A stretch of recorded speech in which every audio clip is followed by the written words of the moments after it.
How to create account on Facebook forum app. Hello everyone, I am Bishaka and welcome to our channel. Now let's get right into the tutorial.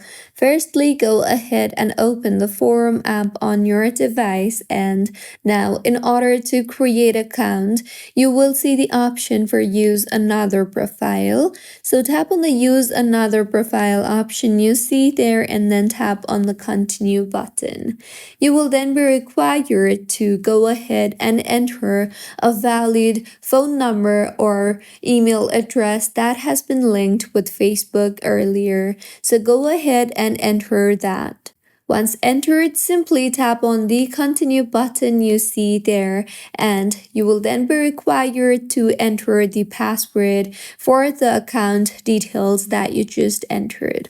Once entered, simply tap on the next option you see there, and with this, if the login credentials that you entered is correct, then Facebook Meta Forum application will be updated and created successfully. So this was about how you can create account on Facebook Forum app. If you find this tutorial helpful, please like the video and do comment if you have any queries.